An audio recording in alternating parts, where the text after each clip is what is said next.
Mayor's Nation. The switch just flipped at Hollis Hall, and you can feel it in the way the building breathes meetings tighter. Walkthroughs sharper, the post-practice chatter sounding less like small talk and more like mission control. This isn't hype. It's the kind of week where the staff's fingerprints show up on the first scripted series, on the second half openers, on the last 4 minutes when the game gets heavy and the headset goes quiet except for one clear voice. Here's what I'm bringing you today. I'm going to walk through the chess moves that turn a sloppy start into 4 clean Sundays, the subtle changes that made the run game hum and the defense hunt, the way our quarterback is being coached, on purpose rather than on vibes, and the one truth that explains why this locker room suddenly trusts the plan. Stay with me, because the reveal matters more after you've seen the field shift under our feet. I've watched the practice installs get leaner and meaner, fewer calls, deeper answers. On offense, we stopped trying to be everything by Wednesday and became excellent at the 4 things we needed by Sunday. The early down menu now has an identity: outside zone to stretch, duo to punish, play action to punish the stretch, quick RPOs to punish the punishment. Motion isn't decoration anymore. It's information. If the nickel bumps, we know what to hit. If the safety spins, we hit what he just abandoned. The result? The run game stopped feeling optional and started feeling inevitable. DeAndre Swift looks decisive because the picture is clearer. Kyle Monanga isn't guessing. He's reading helmets and cutting with intent. The perimeter blocking is synced with the back's track, and the backside cutback is back on the table. Those are coachable details, not coin flips, and you can feel the defense hunting in packs again. The takeaway surge didn't happen because somebody gave a speech about ball hawks. It happened because coverage shells are changing post-snap and quarterbacks are throwing the grass that disappears. Quarters where late rotation became bait for the dig. Robert Look stole a glance and took a give. Our nickels, especially Kyler. Gordon are blitzing from depth with an angle that makes a right tackle freeze. Yaquan Brisker isn't guessing. He's triggering off tendencies the staff found on Tuesday. The point is simple. This isn't a unit living off one hot pass rusher. It's a structure that manufactures chaos. When a blitz peels the back and a simulated pressure drops a defensive end into a slant window, that's design stealing a possession. When TJ Edwards gets fingertips on a throw because the landmark changed by 1 yard, that's coaching winning as much as talent. Let me be specific about the situational football that's moved the needle. 3rd and medium used to be a coin toss. Now we're dictating it. Offensively, we're pairing mesh with a rail from the back and a late sit from the slot. The defense picks its poison, and we take the easy yards. Defensively, we're getting off the field by showing single high mug looks, then bailing into too high with a trap corner who dares the QB to test the flat. Red zone? On offense, we've added a tight split corner post to punish outside leverage. On defense, we're bracketing the WR1 and forcing tight end ISO throws into our length. 2 minute? We're calling timeouts with purpose, not panic. That's details stacking up into wins. I know what you want to hear about, so let's talk Caleb. Growth isn't linear, and anyone selling you instant greatness at this position is selling you a movie trailer. What I've seen is coaching that doesn't chase the hot take. We're teaching him the math of the league. Protect the football on hot downs.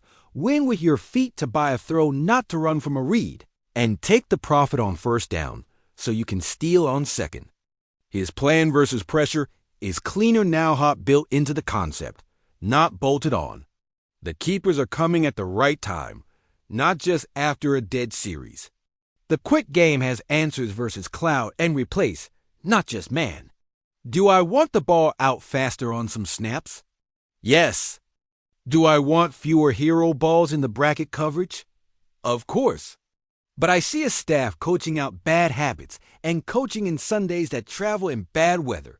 Culture checks matter. This locker room looks like a team that knows what it is Monday through Saturday. You can see it in how the veteran edge sets the edge, even when the ball goes the other way, in how the backside guard sprints to the second level on a screen he might not reach. That's buy-in. Credit to the positional coaches for resetting standards without drama. The DB room is crisp footwork, eyes, hand discipline. The O-line room trimmed penalties by aligning their cadence variations with protection. Schemes so free rushers are either run past the pocket or handed to the back with clean rules. Special teams? We flipped the field on a return because the scheme finally married the returner's pacing with the second-level angles. In yards, real wins, let's talk roster and cap fit because that's where great staffs separate. We didn't add speed. We added the right speed. Horizontal stress to widen zones, vertical respect to back-off safeties, and a possession guy who can take a body hit over the ball. On defense, role clarity is crystal. Montez Sweat is the long lever who sets the floor. Interior rotation leans toward quickness on third down. The nickel is a starter in this league by design, not by emergency. You felt the front office and coaches in the same room on cut-down day special team snaps and sub-package value mattered, not just the 40 time. That alignment keeps your cap clean and your Sunday honest dot now to reveal. Because you've seen the proof hidden in plain sight. The reason this all looks and feels different is because we finally built what this city's been begging for, a real coaching team, not a collection of resumes. Ben Johnson is the tone setter, and he's doing it his way aggressive when the leverage says, go, pragmatic when the game script says, bleed. Dennis Allen is the counterpunch disguise, discipline, and a wicked feel for when to heat a rookie and when to suffocate a veteran. Declan Doyle has the OC title, but more importantly the weekly role that matters, marrying protections to root depth and marrying call sheet to quarterback comfort. Al Harris has the DBs playing with their hands and their eyes in the same paragraph.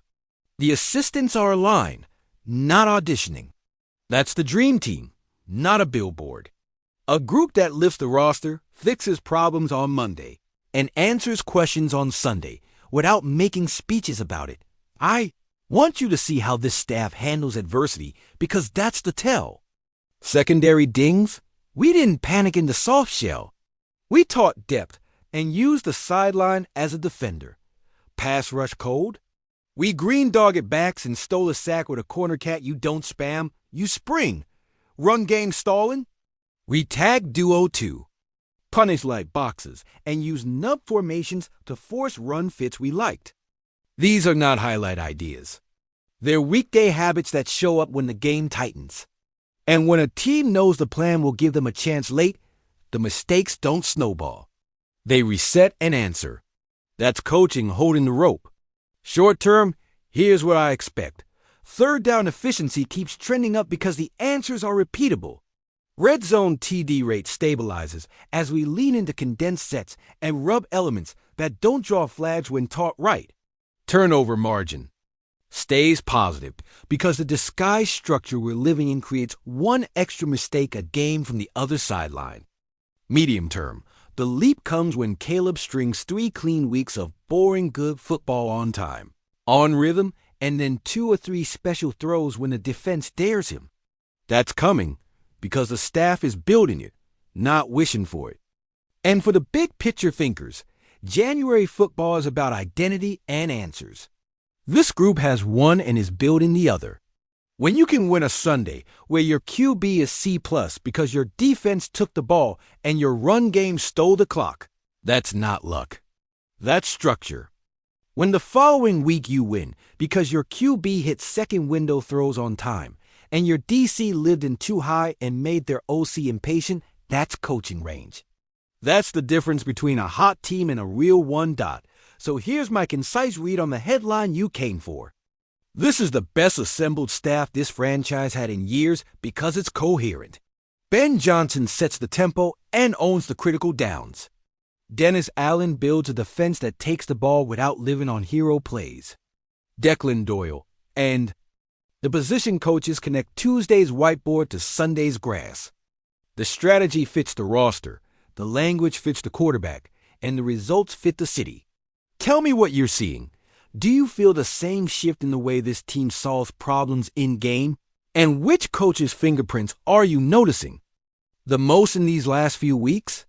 I want those takes in the comments because this channel lives on honest football talk from people who watch. If you're riding with this, lock in with me, tap subscribe, drop your like, and keep your alerts on. I'm here every week breaking the tape down the way Chicago deserves, straight, detailed, and connected to what you care about. Let's keep stacking. Let's keep this thing honest. And let's keep the standard high.